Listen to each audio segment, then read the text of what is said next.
Nah, yang kedua mungkin juga tergantung persiapan daripada organisasi, daripada ekspedisi. Ada yang memang bisa cepat karena bisa switch dengan cepat tanpa hassle ya, misalnya karena cara mereka memanage kuirnya, karena teknologi tools yang dipakai, sehingga melakukan switching lebih cepat. Tapi ada juga yang tidak. Mungkin itu secara umum. Oke. Thank you Pak Suyanto. Mungkin ini ada yang menarik juga sini nanya di level ASA overall ya. Mungkin kalau masalah target dari revenue and bottom line, mungkin yang menariknya kalau kita mau share adalah tahun 2022 kan memang dari sisi hal yang dimana waktu tahun 2022 itu antara aja itu melakukan adjustment ya, karena kan memang dari setelah pandemi mulai ada renormalization dari ekonomi, dan juga kalau dari Caroline kan memang udah ada baru dimulai tahun 2022 setelah funding dari IPO. Nah, bagaimana profitability 2023 ini yang menarik, yang tadi Pak Suyanto ada bilang kalau di tahun 2023 ini antara aja itu bisa di-expect bisa mencapai net profitnya BEP ya. Mungkin kalau banyak tech yang di luar sana, kita tahu kalau misalnya kita ngomongin road to profitability, mereka mungkin masih ngomongin contribution margin positif atau adjusted margin positif. Tapi kalau kita ngelihat ini dari perkembangan yang antara aja itu bakal net profitnya bisa BEP di tahun ini, dan juga Pak Jani tadi ada share kita tentang road to profitability-nya untuk si Caroline itu akan menunggu sampai kita kira-kira 5.000 ya Pak, mungkin akhir tahun ini atau awal tahun depan bisa mencapai net profitnya juga positif. Tapi kalau memang secara the whole business yang kita suka dari company antara ASA ini, mereka itu punya dua gabungan ya, gabungan antara bisnis yang memang udah jalan di ASRC seperti JPA itu yang udah profit, dan juga kalau misalnya di asalnya itu udah ada rental bisnisnya yang tadi udah dijelasin sama Pak Jack ini juga gitu. Jadi itu yang kita lihat tahun ini mungkin ASA sama ASRC bisa menarik. Apalagi kalau misalnya kita juga ngelihat prospek dari disinflation yang di US ya, itu kalau misalnya kita ngelihat disinflation akan terus lanjut terus, ini bisa jadi sentimen positif buat tech sector yang juga pengaruh ke saham ASA dan juga SLC nih. Mungkin pertanyaan dari audiens mungkin itu aja sih cerita. Mungkin kita lanjut gimana nih? Ini kebetulan ada satu pertanyaan yang sebenarnya cukup menarik dari YouTube ya. Ini ada yang nanya, Pak Michael nanya, siang Pak mau tanya, apakah rent dari ASA akan ada ekspansi menggunakan kendaraan listrik? Karena memang kita lagi tren arahnya kan ke green, dan mungkin kendaraan listrik emang kalau untuk di kendaraan itu sangat nyaman ya. Apakah akan ada arah ke sana? Mungkin Pak Jani atau Pak Suyanto mau bantu jawab? Saya jawab ya. Yes, jadi memang gini, rental kami ini kan menyediakan mobil. Ini ada dua nih tadi, ada yang share car dan ada yang rental ya. Yang share car logiknya kami long run-nya pasti pakai listrik, dan itu jauh lebih baik. Malah dari sejak awal mendevelop konsep mobil car sharing ini, kami justru mengantisipasi mobil listrik sebenarnya. Kami berharap pada saat nanti kalau udah mobil listrik, ini mobilnya ya orang pakai share car aja udah paling enak nih, gitu. Jadi waktu kembaliin otomatis ngecas, tinggal pakai tuh mobil nanti, ya kan gitu. Nah kalau yang rentalnya itu memang karena based on order, ya. Jadi kami punya rental itu 100% berdasarkan order customer dan operasional seluruh Indonesia. Pengalaman kami kalau rental ini cenderung lebih konservatif. Ya biasanya produk baru di rental itu mundur mungkin 4-5 tahun. Misal kalau ada produk baru launching gitu ya, itu bisa 4-5 tahun kemudian baru ada order untuk di rentalnya oleh corporate. Biasanya corporate buat keputusan itu butuh studi dulu segala macam gitu ya. Customer kami itu butuh studi dulu kelayakannya, kelancaran operasional dan lain-lainnya gitu. Tapi logiknya akan sesuai kebutuhan customer. Ada berapa udah mulai kita coba sih, udah ada yang disewain. Oke. Iya, menarik sekali nih Pak. Jadi yang share car itu yang nantinya untuk ke depan ada rencana untuk penggunaan mobil listrik ya Pak ya? Ya betul, setelah infrastruktur siap ya, Bu Rita ya. Setelah infrastrukturnya memang memadai untuk itu ya, karena memang kalau orang istilahnya sewa, nanti misal dibawa keluar kota ternyata nggak ada chargernya juga akan jadi kendala nanti ya Pak ya? Iya, nanti kami harus kirim mobil untuk ngecas. Iya nih, gawat nih. Oke, mungkin aku mau nanya sama si Richard. Kemarin kan kamu baru keluarin report on, kebetulan banget baru keluar flash note ya, on ASA ya, Richard. Mungkin Richard bisa jelasin dikit sebelum nanti kita habis ini masuk ke technical review on technical minggu depan. Oh, oke. Kemarin sih kita ada keluarin report tentang Autopedia ya. Jadi sebenarnya sih lebih ke update angka volume di fourth quarter, terus dan juga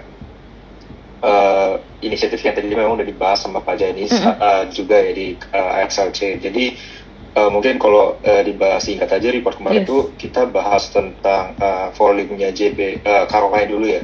Jadi Caroline itu di fourth quarter itu bisa dia menjual sekitar 1.133 unit ya dari used car-nya dari Caroline ini. Itu kalau kita lihat dari pertumbuhan growth Q on Q itu 43% Q on Q.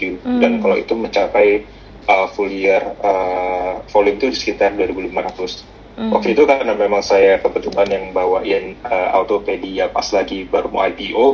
Waktu itu kita ingat pas diskusi sama Pak Jani awal-awal itu target awal tuh sekitar 2.000 ya. Jadi memang akhir tahun ternyata masih bisa dicapai 2.500. Jadi memang itu udah ya 125% dari target lah. Dan tahun ini si ASLC ini ada target untuk Caroline bisa jual di sekitar 3.000-4.000. Kita sih lebih positif ya, karena kita lihat tren dari Q1 sampai Q4 itu growth-nya konsisten. Nah, mungkin kalau yang tadi memang kita ngomongin secara volume, kita bahas juga ASP ya. Kalau kita ada jual beli mobil kan ada selling price-nya naik turun, cuma kita melihatnya sempat turun karena memang tadi ada dinamika di harga mobil bekas kita, tapi kita lihat harga di Desember tuh udah mulai naik ya, mulai improve, dan kita expect di tahun 2023 ini harga mobil bekas sudah lebih stabilize karena memang tadi Pak Jani jelasin sempat ada kompetitor sini kan udah ramping up penjualan, mereka nge-boost sales, GTV, nah itu yang pengaruhin harga mobil bekas juga. Nah untuk yang menariknya nanti juga kita melihat JPA ya. JPA itu tahun lalu tuh bisa unit mobilnya sekitar totalnya itu mobil dan motor ya, itu total di full year tuh sekitar 71.000 ya. Nah untuk yang four wheels-nya aja tahun ini tuh company expect Pak Jani ada share kalau tahun ini untuk four wheel bisa 36 sampai 40.000 units untuk four wheels. Nah itu mungkin secara grow 14% sampai 27% on year.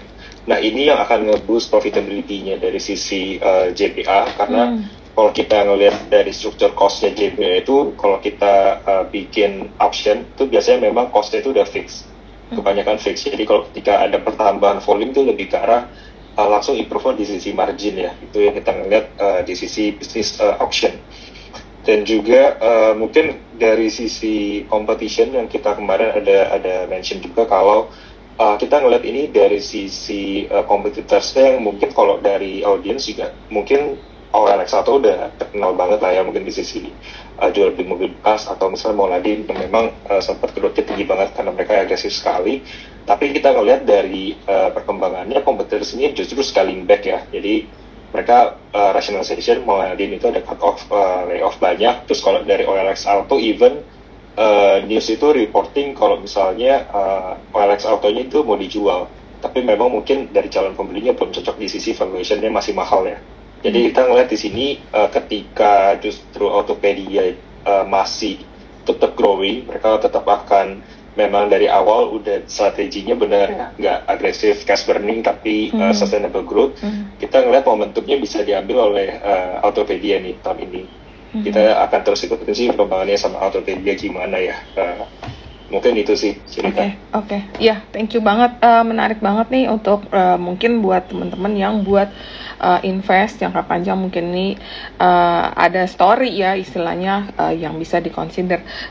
Terus sebelum saya masuk ke technical, mungkin saya mau tanya ke Pak Suyanto untuk yang tadi cold chain delivery itu apakah semacam kayak, kalau nggak salah di Indonesia itu baru Paksal doang ya? Apa semacam gitu ya Pak? Iya, jadi kita memang melihat bahwa di market ini memang pasti belum begitu banyak pemainnya di cold chain industry. Bahkan dengan market yang pemain yang ada pun kita masih melihat ada room untuk kita improve gitu. Jadi kalau teman-teman bayangkan kalau cold chain delivery-nya kita itu kan ini di Latram, tapi dari prismanya dari saat kita pick up ke tempat pengirim barang itu pun sudah dilengkapi dengan temperature control box gitu. Jadi bukan hanya di tengah-tengahnya yang kita kasih freezer atau temperature control, tapi dari awal pick up di tengah-tengah proses minimal kalau bahasanya kita di ininya, kemudian di pengiriman terakhirnya itu semuanya udah pakai full box gitu. Jadi itu yang kita coba bedakan dengan pemain-pemain yang ada di market, karena dengan kita melakukan seperti itu dari awal sampai akhir sebetulnya ada kelebihan buat pengirim. Kenapa? Karena kalau dulu tanpa melakukan cold delivery, kalau barang-barang tumpul gitu ya, orang harus pakai ice pack, kasih es gitu. Nah, padahal kalau nyampe di sana udah berair lah, basah gitu ya. Nah, artinya kan ada kerepotan di sisi penjualnya, ada cost-nya, yaitu cost packaging.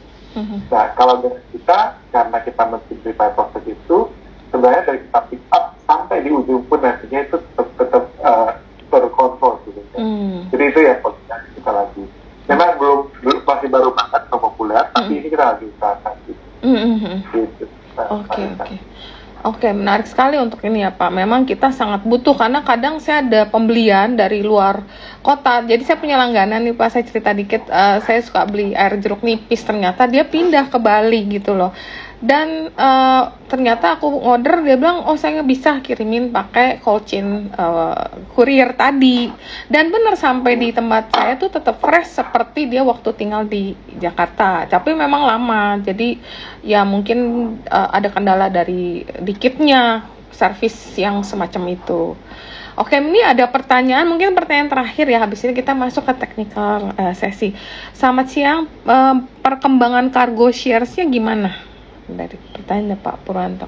Oke, jadi cargo share ini sebetulnya kita kan membangun satu teknologi platform yang memungkinkan melakukan route planning, jadi merencanakan rute, load planning, loading untuk plan supaya optimum, dan juga melakukan tracking dan monitoring terhadap semua transportasi.